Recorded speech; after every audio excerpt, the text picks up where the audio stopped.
You know, Leslie has a way of being able to ask a question, pose what you said back to you, and make you think a little bit differently. And so she really helped me sort through what it was I wanted to accomplish, what was in alignment for me. Because what I found is I was trying to be this role, trying to fit myself into it. There was a big group of men who think differently, and I didn't think like them at all. So we had a lot of issues trying to communicate and be on the same page. And so she helped me be able to understand how they were thinking, what they were asking me for, and how to deliver my point of view in a way that they could actually hear it. So that was immensely valuable. So I'm grateful for that. So when I first met Leslie, I was stuck. I was at a point where I couldn't really see how to move forward. And by the time I was finished working with her, I had clarity. I had space, this almost cluttered feeling of too much to do too fast, no time to think. That all went away, and I had room to just decide what I wanted to do, and to be thoughtful, and to be deliberate, and to be active instead of reactive. Oftentimes when there's an issue or something we're dealing with, it's not really the whole issue. There's layers. So she would help me peel away what was on top of it and really get down to the core of what was the main problem. And then we would deal with that and create a plan of action on how I could do something differently for the next week. There are a lot of coaches in the world. There's a lot of people who are executives, and maybe they're successful in their career and then they become a coach because they want to help other people do what they did. Leslie's not that kind of a coach.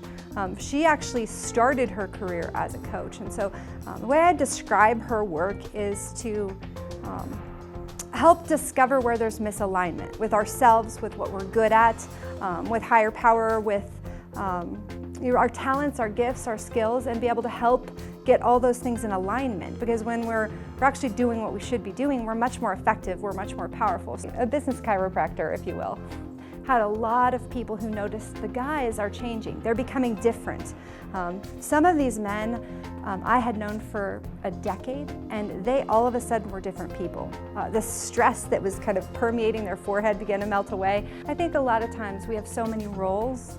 I'm a business person, I'm a spouse, I'm a mother, I'm a friend, I'm a task manager, I do the laundry, I do this, I do that, and it becomes blurred and we lose track of, well, wait a second, who am I? Because we really ought to be the same no matter where we're at. So she has a gift, I think, for helping people to find that.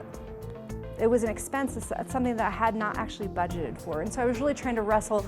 It wasn't a huge number, but it was a number that wasn't being spent now. So I had to really weigh, am I going to make room for that or not? And I decided to take a chance and do that because I felt like I wasn't being effective at all in my role, and I knew that was costing me something too. So I think if you asked any of my board of directors or anyone I work with, the result has more than paid for itself, because I left behind all those things that were slowing me down.